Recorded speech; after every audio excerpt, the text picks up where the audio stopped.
kita berdoa terlebih dahulu ya. Nah, silakan ketua kelas Gilang pimpin doanya. Kita belajar pada kita berdoa menurut agama dan kepercayaan kita masing-masing. Berdoa dimulai.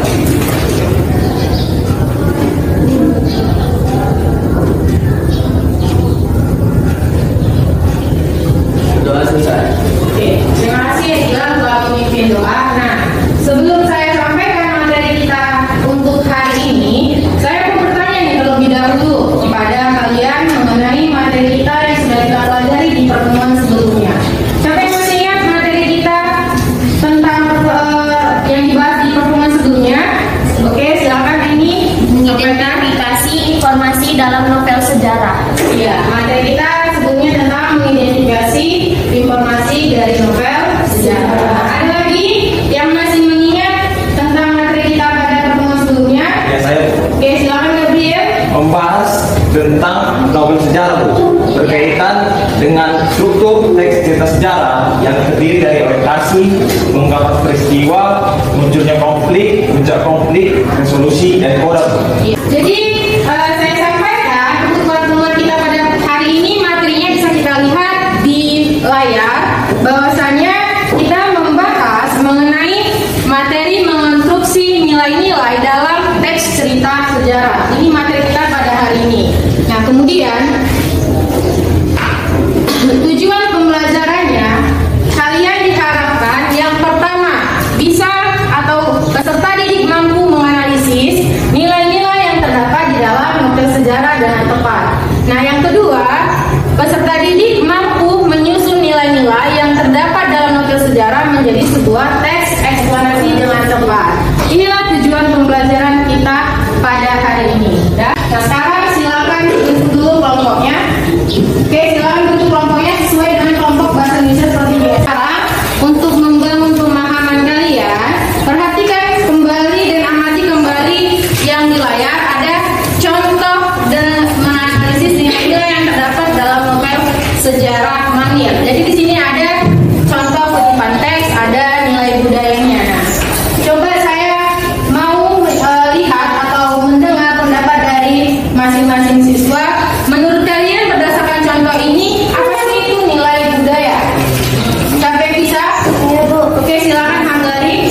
Nilai yang berkaitan dengan kebudayaan, kemanusiaan, kemasyarakatan, peradaban, dan adat istiadat. Iya, benar yang disampaikan oleh Hanggari. Nilai budaya tadi adalah nilai yang berkaitan dengan ada kebudayaan dan masyarakat.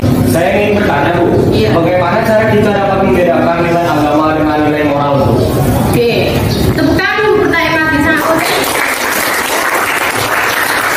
Jadi berdasarkan sudah kita amati tadi, sudah kita bahas, kan tidak berdasarkan ada contoh-contohnya, kalian juga sudah memberikan pendapat. Jadi ada timbul nih pertanyaan, apa beda nilai budaya, nilai agama dengan nilai moral? Sebelum saya yang memberikan tanggapan, ada nggak di antara kalian yang bisa memberikan pendapat? Apa itu bedanya nilai agama dengan nilai moral? Gimana letak perbedaan? Siapa yang bisa memberikan tanggapannya?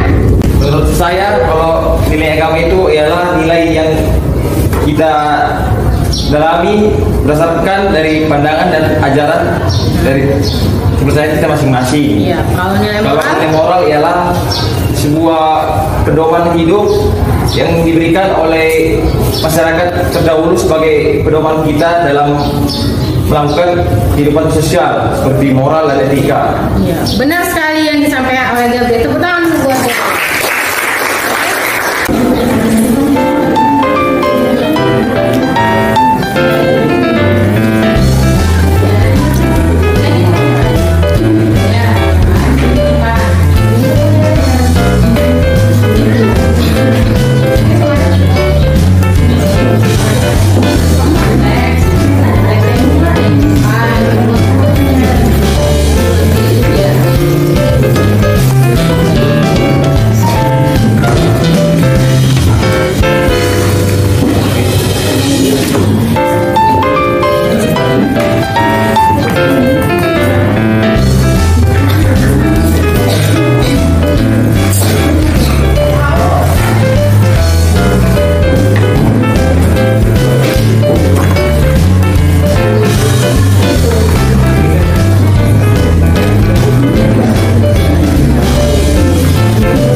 Presentase pertama yaitu pada bagian menganalisis nilai-nilai sejarah dalam teks Pangeran Diponegoro.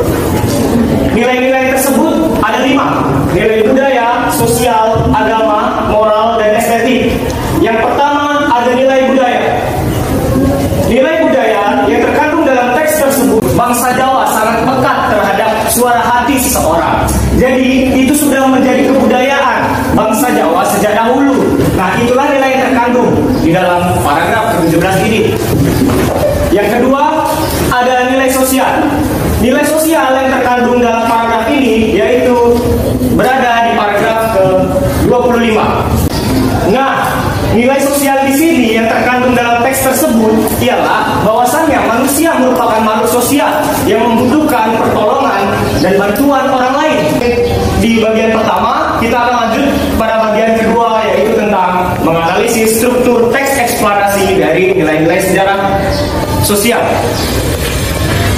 Struktur yang pertama, ada struktur pernyataan umum yang terdapat pada paragraf pertama, yaitu kutipannya sebagai berikut. Banyak yang mengutarakan berpendapat dari kalangan tua bahwasannya anak muda sekarang banyak yang... Struktur yang kedua, yaitu deretan penjelas. Struktur yang kedua atau deretan penjelas ada di paragraf kedua. Beginilah kutipannya. Secara etimologi, sopan santun berasal dari dua buah kata yaitu sopan dan santun. Dalam Kamus Besar Bahasa Indonesia, sopan dapat diartikan sebagai hormat menurut adab yang baik. Sedangkan santun berarti halus dan baik atau budi bahasanya, tingkah lakunya. Sopan. Kelompok Pramudian Tanur. Menurut saya, tadi waktu kelompok Siapa kalau tadi? Reni Sadu menyampaikan pernyataan umum. Kan arti pernyataan umum itu adalah mengenalkan peristiwa yang belum terjadi. Jadi menurut saya yang kalian jelaskan itu kebalik sama yang deretan penjelas. Yang aturannya pernyataan umum ialah secara etimologis sopan santun berasal dari dua kata, yaitu kata sopan dan santun. Dalam Kamus Besar Bahasa Indonesia, sopan diartikan sebagai hormat menurut adab yang baik.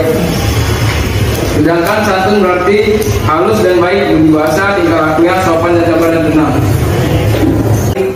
Pernyataan umum yang tepatnya ialah pernyataan umumnya ialah di paragraf kedua. Secara etimologis sopan santun berasal dari dua buah kata, yaitu kata sopan dan santun. Mengapa saya menyebutkan paragraf kedua itu cocok di pernyataan umum? Karena pernyataan umum pengertiannya adalah bagian yang menjelaskan latar belakang serta tinjauan umum topik yang merupakan bentuk klasifikasi, definisi, sejarah, serta asal-usul. Kan di situ ada tadi definisinya, yaitu secara etimologis sopan santun berasal dari dua buah kata, yaitu sopan dan santun. Dan juga untuk deretan penjelasnya juga yaitu pada paragraf pertama.